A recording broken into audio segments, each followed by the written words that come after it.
हर महीने की 1 तारीख को सैलरी आती है, 5 तारीख तक ईएमआई कट जाती है, 10 तारीख तक शॉपिंग हो जाती है और 20 तारीख के बाद यूपीआई पेमेंट करने से पहले भी 2 बार सोचना पड़ता है और फिर इंतजार रहता है अगली सैलरी का।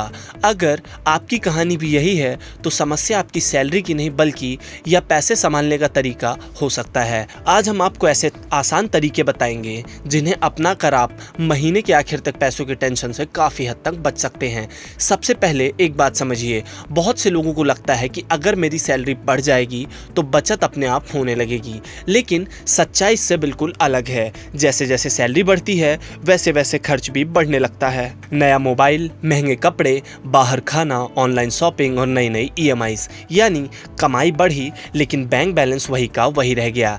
इसी को फाइनेंस की भाषा में लाइफस्टाइल इन्फ्लेशन कहा जाता है। इसीलिए कमाई बढ़ने के साथ खर्च नहीं बल्कि बचत और निवेश बढ़ाना ज़्यादा जरूरी माना जाता है। सैलरी मिलते ही पहले खुद को पेमेंट करें। ज़्यादातर लोग क्या करते हैं, पहले खर्च करते हैं, फिर जो बच जाए उसे सेविंग में डालते हैं, लेकिन महीने के आखिर में बचता ही क्या है। इसीलिए तरीका बदलना होगा। सैलरी आते ही सबसे पहले बचत या एसआईपी के लिए पैसा अलग कर दीजिए। अगर आपकी सैलरी 40,000 है तो शुरुआत में 4 या 5,000 अलग कर दीजिए। जो पैसा आपके अकाउंट में दिखेगा ही नहीं उसे खर्च करने का मन कम करेगा। सैलरी बढ़े तो लाइफस्टाइल नहीं, सेविंग बढ़ाइए। मान लीजिए कि पहले आपकी सैलरी 35,000 थी लेकिन अब वो बढ़कर 45,000 हो गई है। तब लोग क्या करते हैं, महंगा फ़ोन, नई बाइक की ईएमआई और हर वीकेंड बाहर खाना। लेकिन अगर आप उस बढ़ी हुई सैलरी का एक बड़ा हिस्सा बचत या निवेश में डाल दे तो कुछ साल बाद वही पैसा आपकी बड़ी ताकत बन सकता है। हर छोटी ज़रूरत के लिए पर्सनल लोन मत लीजिए। आजकल कुछ ही मिनटों में लोन मिल जाता है, लेकिन आसान लोन का मतलब आसान ज़िंदगी नहीं होती है। हर लोन के साथ आती है ईएमआई, इंटरेस्ट और हर महीने की नई जिम्मेदारी। अगर हर छोटी ज़रूरत के लिए लोन लेने लगेंगे तो महीने की आधी सैलरी ईएमआई में ही चली जाएगी। इसीलिए जब तक बहुत ज़रूरी ना हो पर्सनल लोन लेने से बचना चाहिए। और अगर लोन लेना पड़े तो ये नियम याद रखिए।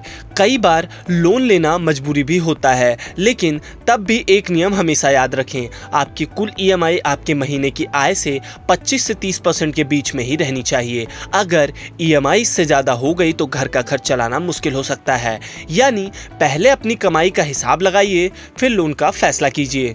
इमरजेंसी फंड्स जरूर बनाइए। जिंदगी में कब क्या हो जाए कोई नहीं जानता है। कब अचानक बीमारी आ जाए, नौकरी छूट जाए या घर में कोई इमरजेंसी आ जाए या आपकी गाड़ी खराब हो जाए। ऐसे समय में अगर आपके पास अलग से बचाया हुआ पैसा होगा तो आपको किसी से उधार लेने या लोन लेने की जरूरत नहीं पड़ेगी। इसीलिए हर महीने थोड़ा थोड़ा पैसा रखकर इमरजेंसी फंड बनाना शुरू करें।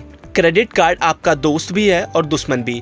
क्रेडिट कार्ड से खर्च करना बहुत आसान लगता है, लेकिन याद रखिए ये फ्री का पैसा नहीं है। आज खर्च करेंगे तो अगले महीने पूरा पैसा चुकाना पड़ेगा। अगर समय पर भुगतान नहीं किया तो भारी ब्याज लग सकता है। विशेषज्ञ सलाह देते हैं कि क्रेडिट कार्ड की लिमिट का हमेशा 30 से 40% से ज़्यादा इस्तेमाल करने से बचना चाहिए, ताकि कर्ज का बोझ ना बढ़े और बजट भी ना बिगड़े। अब इसके बाद आपको महीने का बजट बनाना चाहिए। हर महीने सिर्फ 10 मिनट निकालिए, एक डायरी या मोबाइल नोट्स में लिखिए कि जरूरी खर्च, घर का किराया, राशन, बिजली, इंटरनेट बिल्स, ईएमआईज, जरूरी बचत, एसआईपीज, इमरजेंसी फंड्स, बाकी खर्च, बाहर का खाना, शॉपिंग, मूवी और घूमना। जब हर रुपए का काम पहले से तय होगा तो महीने के आखिरी में पैसे कहाँ गए वाला सवाल पूछना ही नहीं पड़ेगा।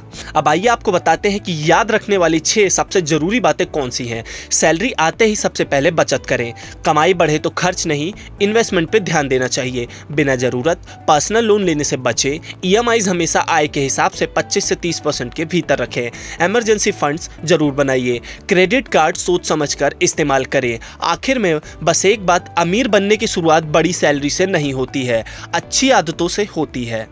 हर महीने लाखों लोग अच्छी कमाई करने के बावजूद महीने के आखिरी तक पैसे की कमी महसूस करते हैं। वहीं कई लोग सामान्य सैलरी में भी बचत कर लेते हैं क्योंकि वो अपने पैसों को प्लान करके खर्च करते हैं। इसीलिए अगली बार जब भी आपकी सैलरी आए तो पूरा पैसा खर्च करने से पहले खुद से एक सवाल जरूर पूछिए, क्या मैं सिर्फ आज के लिए खर्च कर रहा हूँ या अपने आने वाले कल के लिए भी कुछ बचा रहा हूँ। यही छोटी सी सोच आगे चलकर आपकी सबसे बड़ी आर्थिक ताकत बन सकती है और आपको काफ़ी फायदा मिल सकता है। ऐसी ही और खबरों और अपडेट्स को जानने के लिए देखते रहें गुड रिटर्न्स डिजिटल।